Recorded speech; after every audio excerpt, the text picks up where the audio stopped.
እግዚአብሔር ክርስትና ሃይማኖትን ተከተሉ ያለበት ቦታ ካለ ወይንም ክርስትና ሃይማኖት ትክክለኛው ሃይማኖት ነው ያለበት ቦታ ካለ ወላሂ እኔ ቲክቶክ ለቅቄ እወጣለሁ። በቃ ወረበል ካባ ሁለተኛ ቲክቶክ አይደለም ቲክቶክ ከየት ልወጣለሁ? በላሽ ከኢትዮጵያ ልወጣለሁ።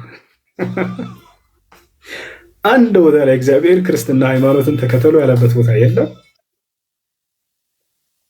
አረ ከፈለ ከዚህ ዓለም ሙሉ እወጣለሁ፣ ችግር የለውም። ብቻ አንተ ማስረጃ ነው አምጣ። የቱ ጋር ነው እግዚአብሔር ትክክለኛው ሃይማኖት ክርስትና ሃይማኖት ነው ያለበት? በላሁን ወደ አንተ ማስረጃ ነው አምጣ። እወጣለሁ፣ ችግር የለውም። አምጣ አሳየን ማስረጃ።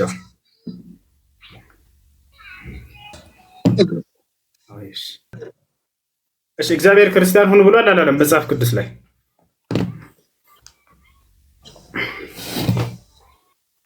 ብሏል። ማስረጃውን አጠገቤ የለም። አንድ ስልክ በዚች ብቻ ነው የገባሁት። እኔ ሌላ ስልክ አለ። የመጽሐፍ ቅዱስ 81 አሐዱ ኦርቶዶክስ ና አወጣልሃለሁ፣ እሱ ወይም 66 ነው አወጣልሃለሁ። የቱ ጋር ነው እግዚአብሔር ክርስቲያን ሆኖ ያለው? ቆይ አንዴ እንደዚህ ማስታወሳችሁ አንዴ ላውጣው። አይሽ አውጣ። ሌላ ክርስቲያን ካለ እስከዛ እንቀጥል ይችላል። አድሚኖች ካላችሁ አስገባቸው። ወአለይኩም ሰላም ወራህመቱላሂ ወበረካቱ። በእስልምና አለ ወይ? አዎ በደንብ አለ። አላህ ቃል በቃል ሙስሊሞች ሁኑ ብሎ አዘውናል።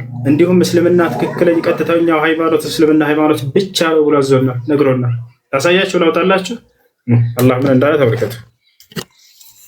ከኔ ከአላህ ዘንድ ኔት አድርጌ እህት አንድ ቀጥተኛ ሃይማኖት እስልምና ሃይማኖት ነው ብሎ የነገረብንን ቦታ ላሳያችሁ። ሙስሊሞች ናችሁ እንጂ እንዳትሞቱ ይለናል ቃል በቃል ራሱ።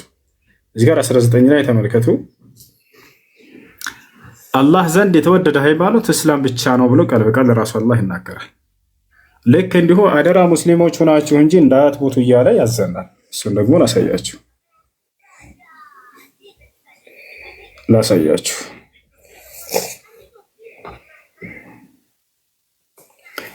102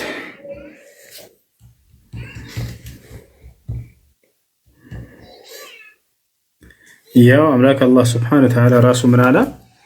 እናንተ ያመናችሁ ሆይ አላህን ተገቢውን መጠንቀቅን ተጠንቀቁት፣ እናንተ ሙስሊሞች ሆናችሁ እንጂ አትሞቱ። ያው እናንተ ሙስሊሞች ሆናችሁ እንጂ አትሞቱ እያለ አላህ ስብሐነ ወተዓላ ይናገራል። ስለዚህ አምላክ አላህ ስብሐነ ወተዓላ ራሱ የደነገገልን ሃይማኖት ነው ማለት ነው። ራሱ ሙስሊሞች ሆኑ ብሎ አዞን። እስልምና ትክክለኛ ሃይማኖት እርሱ ብቻ ነው ብሎ ነግሮ ነው። ነቢያቶች ራሱ ብታያቸው ላሳያቸው እችላለሁ። ያዕቆብ ቃል በቃል አደራ ሙስሊሞች ሆኑ እያለ ያዛቸዋል። ወጣ እንደ ልጁ አለ ገስት ላይ ሰው አይታይንም።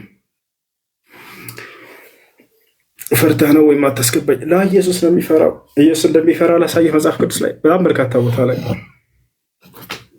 እኔም አልፈራም ያው አለ ኢየሱስ ይፈራል ይላል መጽሐፍ ቅዱስ ላይ ግን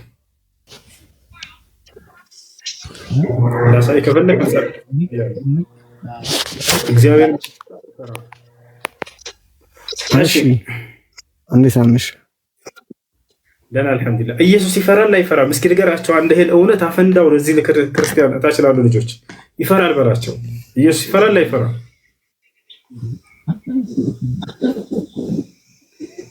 አሁን እኮ አንድ ጥቅስ ያስክለም የምትከራከሩ አንተ ኢየሱስ ፈራ የሚለው ለምን የምትከራከሩ? ብቻ አይደለም። እሺ ሁለት አደርገዋለሁ፣ ችግር የለም። አንድ ጥቅስ ይዘህ ትከራከራለህ። በቃ ሰምቻለሁ። ከአንድ ጥቅስ በላይ ያሳያለሁ። ግን አንተ አንዴ ኢየሱስ ይፈራል ብለህ ንገራቸው። አንዴ እውነትን የመመስከር ቀን ዛሬ ነው። በቃ ንገራቸው። በሰውነቱ ይፈራል። ማንን ነው የሚፈራው? አምላክ አይደል እንዴ? ሰው ስለሆነ ይፈራል። ማንን ነው የሚፈራው? አምላኩን ነው የሚፈራው እኮ በሰውነቱ እኮ አልኩ። በሰውነቱ በመለኮቱ አይደለም የሚፈራው እኮ። ማንን ነው የሚፈራው? ማንን? አምላኩን ነው ወይ? ኖ አይደለም። እስኪ ፈራ የምልበትን እንትን አንተ አሳይኝ፣ ጥቅስ አሳይኝ።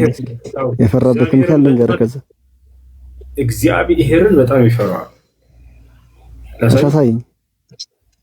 አሳያለሁ። እግዚአብሔርን በጣም ይፈራው ነበር ኢየሱስ ክርስቶስ ነው። ላሳያችሁ ማስረጃ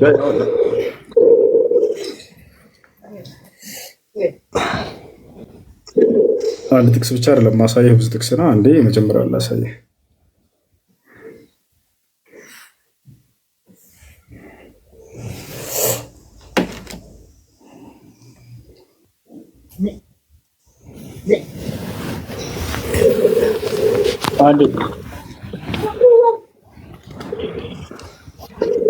አንዴ ልጆች ሚዩት አድርጉ።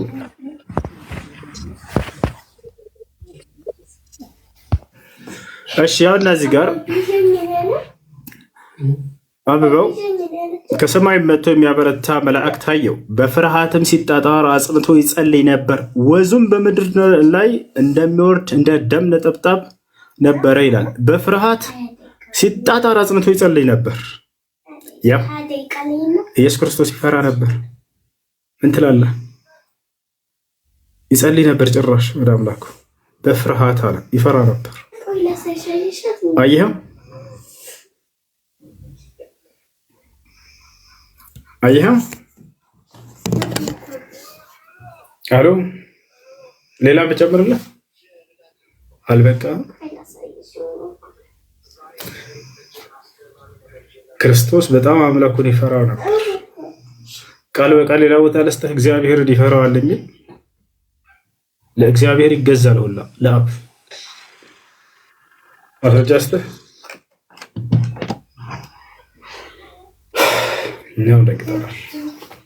እኛም ደንግጠናል። አምላክ ነው ብለውን ሲያበቁ ሄደን መጽሐፉ ላይ ስናየው አምላኩን የሚፈራ ሰው ሆኖ አገኘ ነው። አምላክ ነው ብለውን ሲያበቁ መጽሐፉ ላይ ስንሄድ አምላኩን የሚፈራ ሰው ሆኖ አገኘ ነው። እኔ አምላኬን እፈራለሁ አቀ በቀሌው በፍርሃትም ሲጣጣር አጽንቶ ይጸልይ ነበር። በጣም ይጸልይ ነበር ወደ አምላኩ።